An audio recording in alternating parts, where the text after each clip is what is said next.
Okay, so today I'm gonna make gravy from chicken.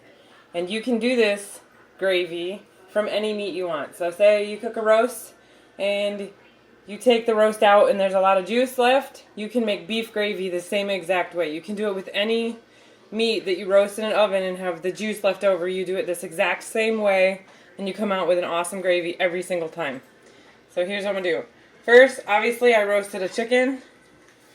So I'm going to get the chicken out of the pan. Hopefully it doesn't fall apart. It's been cooking for a really long time.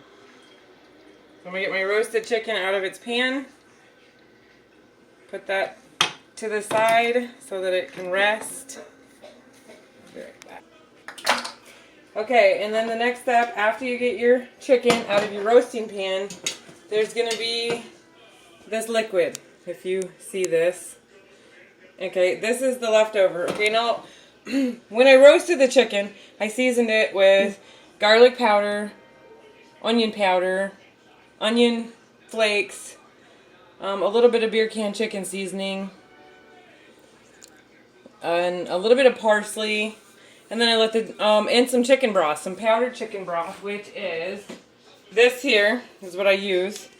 It is the best cooking ingredient I own. I also own it in beef because it helps make the best sauce any single time I want it to. Anyway, so the seasoning, so the gravy gets its seasoning essentially from the things that you're going to season the chicken with before you roast it. Okay, so you're going to want to, you should probably use pot holders for this, but anyway.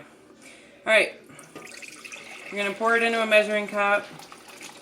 I do this only because I'm curious how much liquid I have to begin with, how much gravy I'm going to make.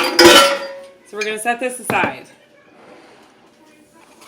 The next thing you want to do is put your pot on a burner and turn the burner up to high. We're going to get it going. Okay, and then you're going to want to take butter. Hold on a second. Okay, you want to take butter and I don't measure anything. I'm really horrible about this with my recipes. Mostly because I know how to do it out of my mind. So I'm going to show you how I do it. This is Sarah style measuring. I'm going to take about this much butter. So it's a tablespoon and I just put a heaping spoonful of butter on this. And I'm going to put it in the pan. Okay, we're going to let that melt down. Okay, so you want your butter to get to where it looks like this. It's going to be like boiling and bubbly and okay? And then again, because my measuring skills are horrible and I don't measure my own food, another tablespoon. This kind of tablespoon. Okay, and I'm just going to grab like a heaping, like you want spoonfuls like this, and you just drop it in here into the butter. I'm going to do 3. We'll say 3 for now. Okay, and then you just take a whisk and you want to whisk it up. And you want it to look like this. It's gonna look clumpy, kind of, almost the consistency of maybe cookie batter, peanut butter, stuff like that. Anyway, it's gonna look like this, which you wouldn't think was gonna make a gravy, but it will. You could always add more butter and make it a little bit more thinner if you wanted to, but I don't recommend it. Okay, so after you get this part done, you don't want that to cook on there any longer. So you want to grab your gravy that you poured into the measuring cup, and you just dump it into the pan, like so, and immediately stir it up, because you need to break up those clumps of flour butter that you just made. So, whisk it quite hard, but not too hard. And just get it mixed up, and as you can see, the gravy has the appearance now, the color, not so much that it's not thick yet, it's still very, very thin and runny, but it won't be for long. So you can see now that the gravy is the color that we want it to be.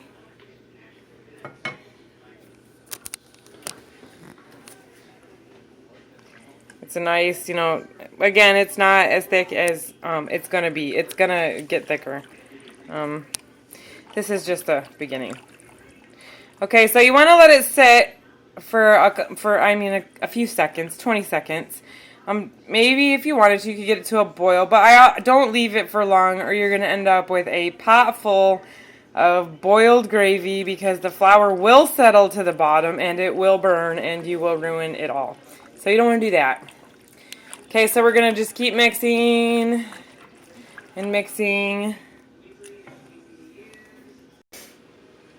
Okay, as you can see, it is starting to thicken up a lot.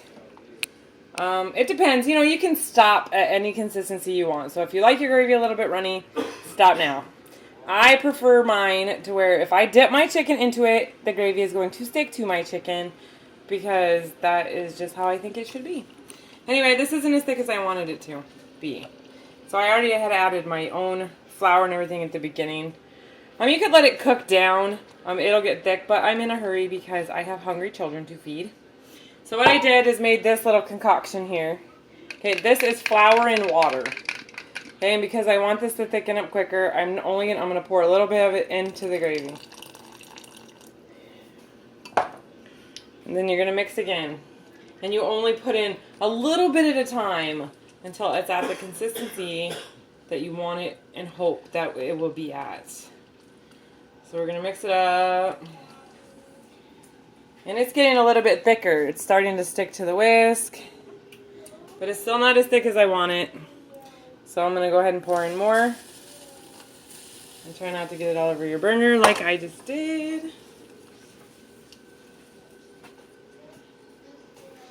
Okay, and we're going to stir. Stir again. You do not want to walk away from it for a long period of time because it will burn. Okay, here's good enough. Here is my gravy. So as you can see by looking at this, we went from that gross fat looking chicken sauce that was in the pan to delicious seasoned chicken gravy that is excellent on the chicken and also over mashed potatoes or any other sides that you would like to have gravy on top of. And one more thing is, like I said, the way that I season this again was just with some parsley, some garlic, some onion powder, things like, you know, beer can chicken seasoning, and I don't measure. I just sprinkle in what I think is going to be good. Mix it together and it turns out every single time, as long as obviously you use common sense and don't completely overdo it. So that's it. Again, if you want to make beef gravy, you do it with beef drippings. You do it the exact same way with everything and you will get a perfect gravy for the meat of your choice every single time. That's it.